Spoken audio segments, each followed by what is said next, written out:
La Bible en un an. Lecture du 30 octobre. Hébreux, chapitre 1.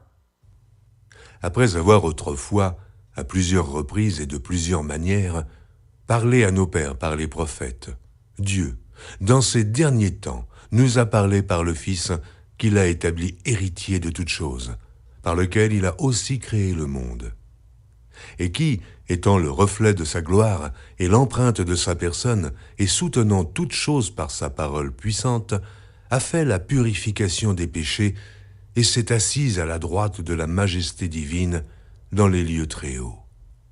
Devenu d'autant supérieur aux anges qu'il a hérité d'un nom plus excellent que le leur. Car auquel des anges Dieu a-t-il jamais dit : « Tu es mon fils, je t'ai engendré aujourd'hui et encore, je serai pour lui un père, et il sera pour moi un fils. » Et lorsqu'il introduit de nouveau dans le monde le premier-né, il dit que tous les anges de Dieu l'adorent. De plus, il dit des anges, celui qui fait de ses anges des vents et de ses serviteurs une flamme de feu. Mais il a dit au Fils, ton trône, ô Dieu, est éternel. Le spectre de ton règne est un spectre d'équité. Tu as aimé la justice, et tu as haï l'iniquité. C'est pourquoi, ô Dieu, ton Dieu t'a oint d'une huile de joie au-dessus de tes égaux. Et encore, toi, Seigneur, tu as au commencement fondé la terre, et les cieux sont l'ouvrage de tes mains. Ils périront, mais tu subsistes. Ils vieilliront tous comme un vêtement. Tu les rouleras comme un manteau, et ils seront changés. Mais toi, tu restes le même, et tes années ne finiront point. Et auquel des anges a-t-il jamais dit : « Assieds-toi à ma droite, jusqu'à ce que je fasse de tes ennemis ton marchepied » ? Ne sont-ils pas tous des esprits au service de Dieu, envoyés pour exercer un ministère en faveur de ceux qui doivent hériter du salut ? Lamentation de Jérémie, chapitre 3. Je suis l'homme qui a vu la misère sous la verge de sa fureur. Il m'a conduit, mené dans les ténèbres, et non dans la lumière. Contre moi il tourne et retourne sa main tout le jour. Il a fait dépérir ma chair et ma peau, il a brisé mes os. Il a bâti autour de moi, il m'a environné de poison et de douleur. Il me fait habiter dans les ténèbres, comme ceux qui sont morts dès longtemps. Il m'a entouré d'un mur, pour que je ne sorte pas. Il m'a donné de pesantes chaînes. J'ai beau crier et implorer du secours, il ne laisse pas accès à ma prière. Il a fermé mon chemin avec des pierres de taille, il a détruit mes sentiers. Il a été pour moi un ours en embuscade, un lion dans un lieu caché.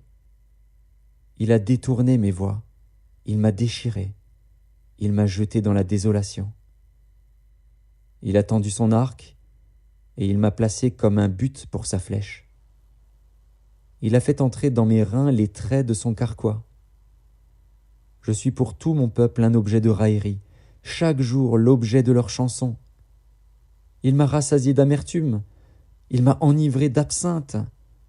Il a brisé mes dents avec des cailloux, il m'a couvert de cendres. Tu m'as enlevé la paix. Je ne connais plus le bonheur. Et j'ai dit, ma force est perdue, je n'ai plus d'espérance en l'Éternel. Quand je pense à ma détresse et à ma misère, à l'absinthe et au poison, quand mon âme s'en souvient, elle est abattue au-dedans de moi. Voici ce que je veux repasser en mon cœur, ce qui me donnera de l'espérance. Les bontés de l'Éternel ne sont pas épuisées. Ses compassions ne sont pas à leur terme. Elles se renouvellent chaque matin. Oh, que ta fidélité est grande. L'Éternel est mon partage, dit mon âme. C'est pourquoi je veux espérer en lui. L'Éternel a de la bonté pour qui espère en lui, pour l'âme qui le cherche. Il est bon d'attendre en silence le secours de l'Éternel. Il est bon pour l'homme de porter le joug dans sa jeunesse. Il se tiendra solitaire et silencieux, parce que l'Éternel le lui impose. Il mettra sa bouche dans la poussière, sans perdre toute espérance. Il présentera la joue à celui qui le frappe, il se rassasiera d'opprobre. Car le Seigneur ne rejette pas à toujours. Mais, lorsqu'il afflige, il a compassion selon sa grande miséricorde. Car ce n'est pas volontiers qu'il humilie et qu'il afflige les enfants des hommes. Quand on foule aux pieds tous les captifs du pays, quand on viole la justice humaine à la face du Très-Haut, quand on fait tort à autrui dans sa cause, le Seigneur ne le voit-il pas? Qui dira qu'une chose arrive sans que le Seigneur l'ait ordonnée? N'est-ce pas de la volonté du Très-Haut que viennent les maux et les biens? Pourquoi l'homme vivant se plaindrait-il? Que chacun se plaigne de ses propres péchés. Recherchons nos voies et sondons, et retournons à l'Éternel. Élevons nos cœurs et nos mains vers Dieu qui est au ciel. Nous avons péché, nous avons été rebelles. Tu n'as point pardonné. Tu t'es caché dans ta colère, et tu nous as poursuivis. Tu as tué sans miséricorde, tu t'es enveloppé d'un nuage pour fermer accès à la prière. Tu nous as rendu un objet de mépris et de dédain au milieu des peuples. Ils ouvrent la bouche contre nous, tous ceux qui sont nos ennemis. Notre partage a été la terreur et la fosse, le ravage et la ruine. Des torrents d'eau coulent de mes yeux, à cause de la ruine de la fille de mon peuple. Mon œil fond en larmes, sans repos, sans relâche, jusqu'à ce que l'Éternel regarde et voie du haut des cieux.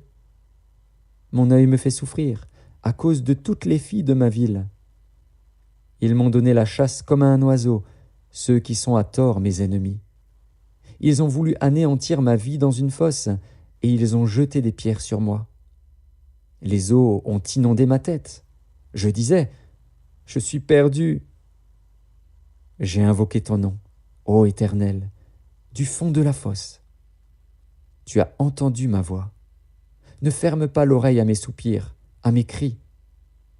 Au jour où je t'ai invoqué, tu t'es approché.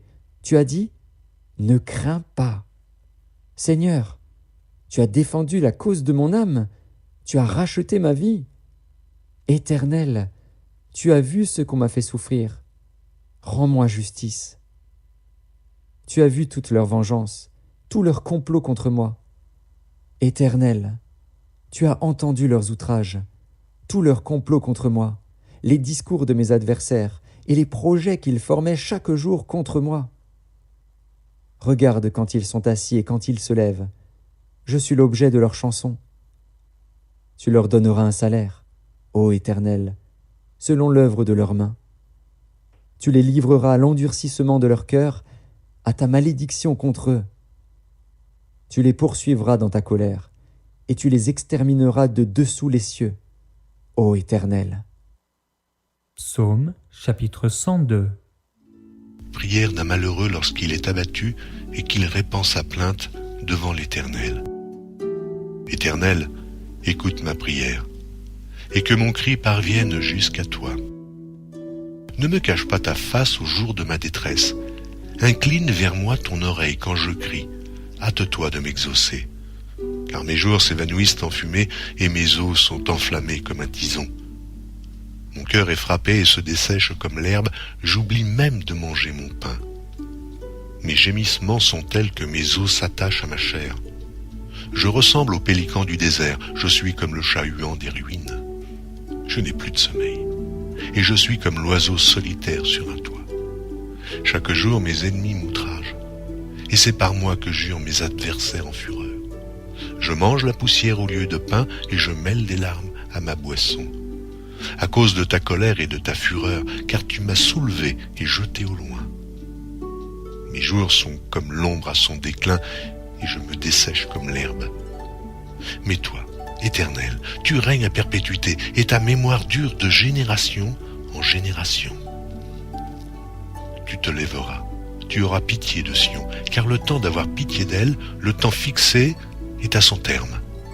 Car tes serviteurs en aiment les pierres, ils enchérissent la poussière. Alors, les nations craindront le nom de l'Éternel, et tous les rois de la terre ta gloire. Oui, l'Éternel rebâtira Sion, il se montrera dans sa gloire. Il est attentif à la prière du misérable, il ne dédaigne pas sa prière. Que cela soit écrit pour la génération future, et que le peuple qui sera créé célèbre l'Éternel. Car il regarde du lieu élevé de sa sainteté, du haut des cieux, l'Éternel regarde sur la terre. Pour écouter les gémissements des captifs, pour délivrer ceux qui vont périr, afin qu'il publie dans le Sion le nom de l'Éternel et ses louanges dans Jérusalem, quand tous les peuples s'assembleront et tous les royaumes pour servir l'Éternel. Il a brisé ma force dans la route, il a abrégé mes jours. Je dis, mon Dieu, ne m'enlève pas au milieu de mes jours, toi, dont les années durent éternellement. Tu as anciennement fondé la terre, et les cieux sont l'ouvrage de tes mains. Ils périront, mais tu subsisteras. Ils s'useront tous comme un vêtement, tu les changeras comme un habit, et ils seront changés. Mais toi, tu restes le même, et tes années ne finiront point. Les fils de tes serviteurs habiteront le pays, et leur postérité s'affirmera devant toi. Proverbes, chapitre 26, versets 21 et 22. Le charbon produit un brasier et le bois du feu.